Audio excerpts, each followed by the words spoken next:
Assalamualaikum warahmatullahi wabarakatuh. Teman-teman, hari ini kita mencoba melihat aturan baru di dalam penyerahan BKD, beban kerja dosen untuk semester genap tahun ajaran 2020-2021. Peraturan yang terbaru, para dosen harus menyerahkan BKD melalui laman Sister. Nah, Sister ini bisa kita cari di Google Search Sister yang mengacu ke kampus kita, yaitu saya kebetulan Sister UMJ. Lamannya seperti ini ya. Jadi kalau teman-teman lihat Sister itu singkatan dari Sistem Informasi Sumber Daya Terintegrasi. Nah, kita pakai email yang institusi tentunya, kemudian password yang kita sudah diberikan oleh lembaga kita masing-masing. Ini adalah laman Sister, ada profil, biasanya data pribadi, ini sudah merupakan satu kesatuan dengan data di dalam PD Dikti kita, in-passing, data jabatan fungsional, kepangkatan, dan penempatan.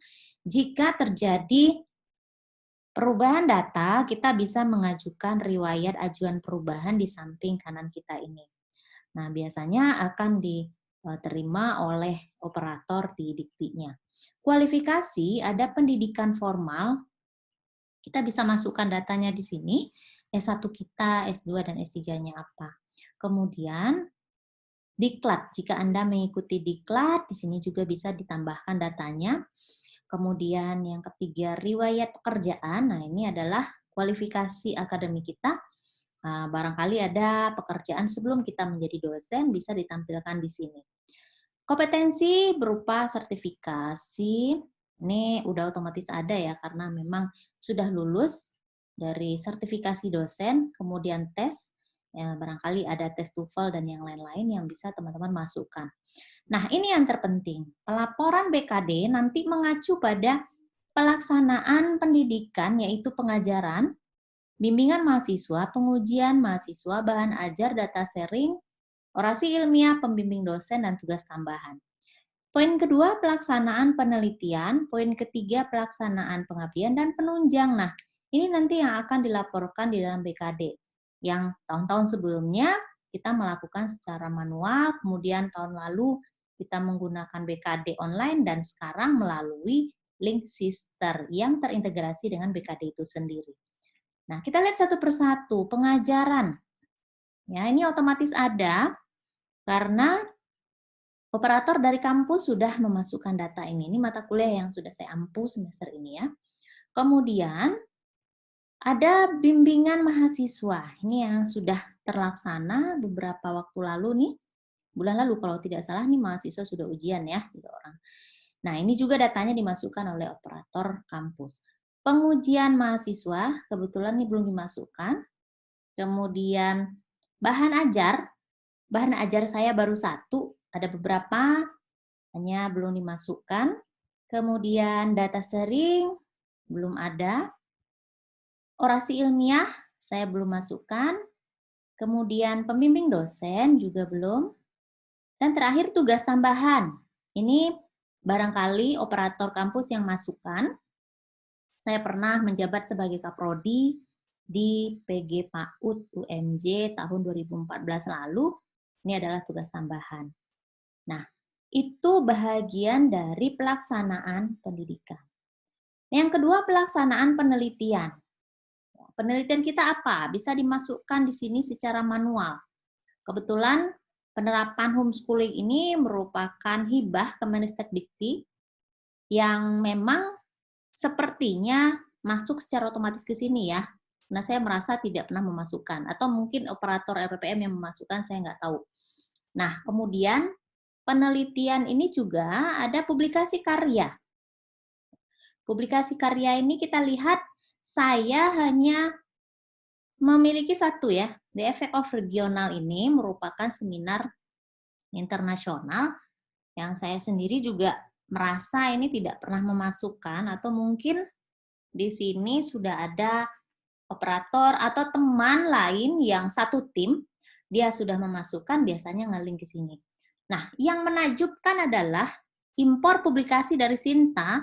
Teman-teman yang sudah memiliki karya di Sinta 1 sampai 6 bisa langsung mengimpor data ke sini.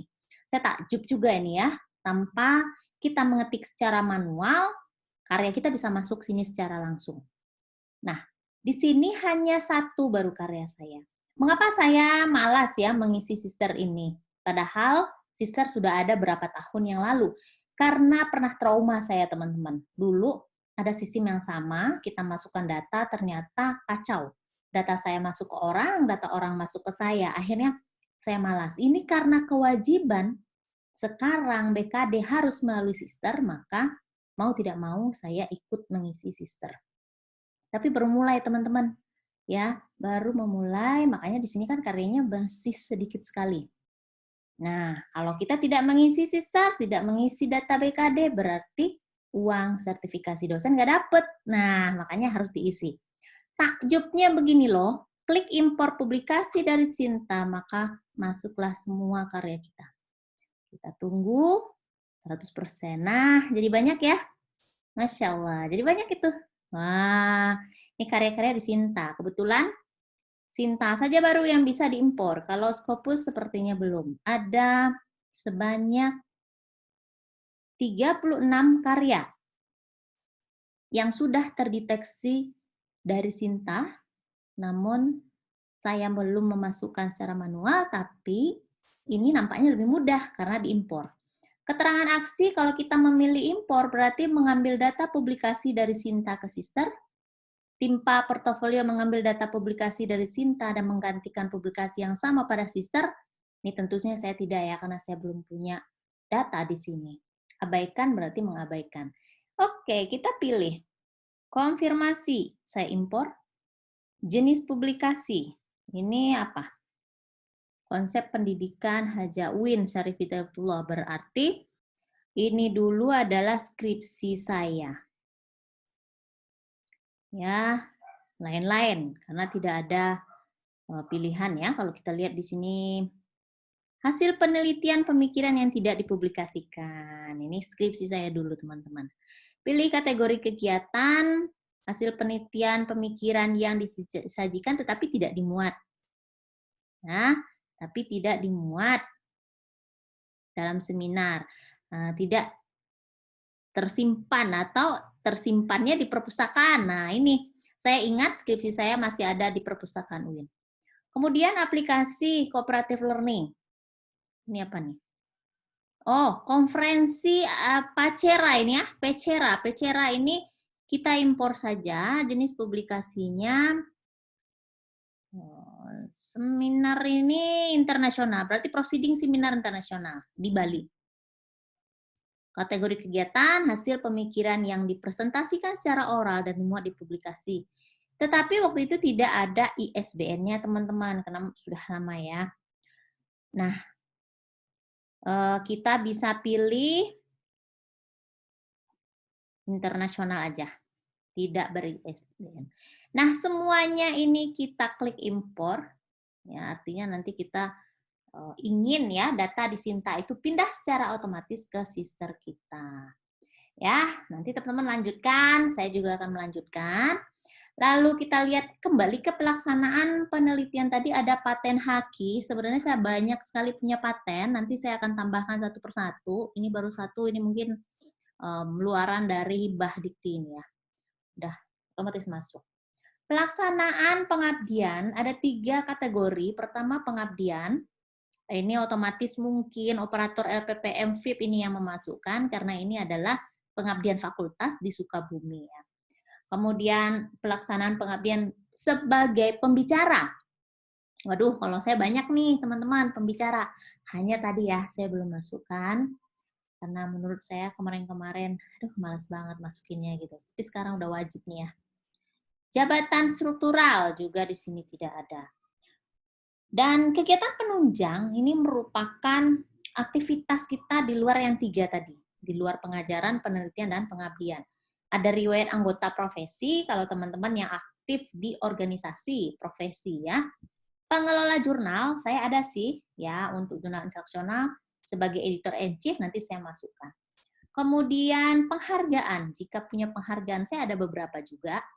Penghargaan ini salah satunya menjadi peneliti terproduktif. Wah, keren bisa masuk sini ya. Kemudian penunjang juga visiting scientist. Nah, kalau kita berkunjung ke kampus lain, kemudian sharing ilmu di sana bisa dimasukkan di sini. Berikut dengan nama perguruan tinggi yang mengundang kita. Penunjang lain ini barangkali kategori yang belum masuk di dalam unsur-unsur yang lain, tapi teman-teman punya aktivitas, misalnya ada kepanitiaan, panitia KKN misalnya, panitia pemilihan rektor misalnya, ini bisa masuk di sini. Berikut, reward berupa beasiswa, kesejahteraan, dan tunjangan. Sepertinya saya nggak usah buka ya, karena saya nggak punya ini ya. Untuk beasiswa, dulu sih waktu kuliah dapat beasiswa, tapi selama menjadi dosen hanya mendapatkan hibah-hibah. Saya pikir hibah juga nanti bisa masuk di bagian beasiswa ini ya. Nanti saya akan tanya ke operator. Kesejahteraan dan juga tunjangan. Nanti kalau ada tunjangan-tunjangan masuk ke sini. Nah, berikut layanan PAK. Ini jika teman-teman ingin mengajukan jabatan akademik, kenaikan jabatan akademik dari lektor ke lektor kepala, dari asisten ahli ke lektor. Ajuan angka kredit kita ajukan di sistem ini, ajukan baru. Kebetulan saya pengajuan lektor kepala sudah 3 tahun, 2 tahun yang lalu ya, masih sistem lama. Tapi ke depan kalau ingin mengajukan maka menggunakan sister di sini. Penilaian firmware-nya di sini, kemudian penilaian PAK-nya juga di sini. Nah, ini lebih simpel menurut saya dan berbasiskan data, jadi tidak ribet ya. Semoga kita tidak ribet dengan urusan PAK lagi. Layanan BKD, ada klaim kegiatan. Ini kebetulan halamannya belum ditemukan, barangkali masih dikerjakan oleh Dikti. Kita tunggu saja. Kemudian asesor BKD jika Anda seorang asesor, tapi kalau tidak, nggak masalah. Nah, info Serdos. Informasi Serdos ini untuk dosen yang belum mendapat Serdos biasanya, kalau saya mah sudah. Nah, itulah teman-teman yang perlu kita isi tadi. Ada 3 ya. Pelaksanaan pendidikan, pelaksanaan penelitian, dan pengabdian. Sekian dulu teman-teman untuk sister. Nanti kita akan lanjut tentang BKD-nya seperti apa. Kalau teman-teman ada request ya, bahan apa yang akan saya tampilkan sebagai acuan dosen atau pekerjaan dosen, silahkan request di komentar di bawah. Terima kasih. Jangan lupa like, share, dan subscribe ya. Assalamualaikum warahmatullahi wabarakatuh.